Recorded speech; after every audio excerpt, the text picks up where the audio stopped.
Last thing here, we have a little. Speaking of sexual scandals, Penn State is back at it again with some nonsense, and it could be directly related to some of these flips that we've been seeing. That it just seems it seems a little messy. Now, I wouldn't blame this on Penn State directly, but we got a little news going. Steve did some digging, did some hunting, so I'm going to pass the ball over to him and let him explain this love story here.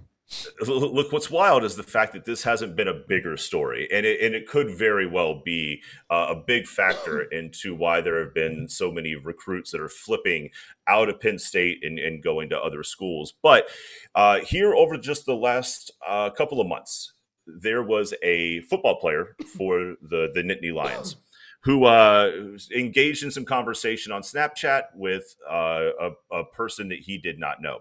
Conversation goes back and forth, and he sends some relatively subjective photos of himself to this person per their request. Okay, like people have done that before. However, as soon as this person receives, and he was under the impression it was a woman, we still don't know, but as soon as this person receives those photos, she immediately adds him into a group chat. The group chat has 5 other football players on the same football team in the group chat. She immediately tells him that he has to follow all of her directions, send any pictures that she requests, and the other players can testify that if he doesn't follow the directions, that she will post the pictures that he sent on James Franklin, the head coach of Penn State's official Twitter account. The other players at this point chime into the group chat, just do what she wants. At that point, according to a warrant that was opened up by this player who is nameless at this point, the warrant said that this person in a group chat setting said, I don't really like football. I don't care for it. I just like torturing athletes because of something that you did, something the school did to, and it's redacted. So there's a person out there who has got some relatively horrible intentions, who has been essentially catfishing these athletes into sending pictures that are relatively subjective. Now, the worst part, and this is where things get a little bit sketch, is not only did she want pictures from the individual athletes, they asked for pictures of the group of athletes that were in this chat together, and they are taken and sent in the Penn State locker room. The warrant was able to get the account shut down. And in the process of shutting it down, they found a Dropbox file with 33 pictures and videos of these 5 athletes, all on Penn State's football team, in the Penn State locker room, doing some vicarious things that we won't go into on this show.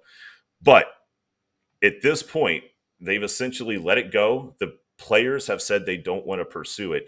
And now somehow Penn State has been able to keep something like this, after their tumultuous history, to say the least, completely under wraps. It is one of the most amazing things story-wise that I've seen that the media has not picked up on. The only reason why we haven't heard about it is because they can't show the locker room.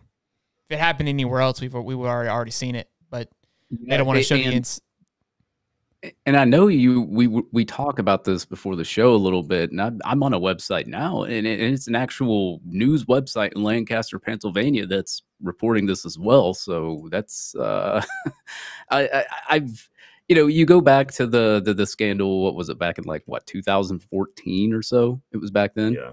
And you look at something like that, and you're like, okay, well, this happened. Petrino, he passed away. He's no longer here.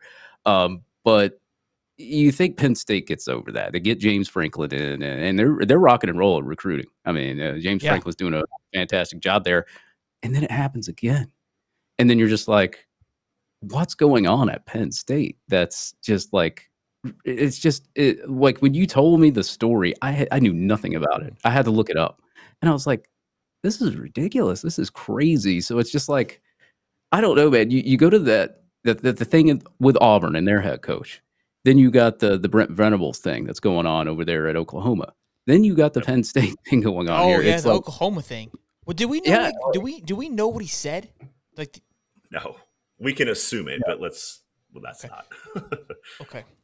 It's just like it makes I'll leave it at that. it Sorry, makes I me asked. think what goes on behind scenes at like some of these universities. I'm not saying it's all of them. I mean, but it's still, it's like what goes on that we really just don't know about.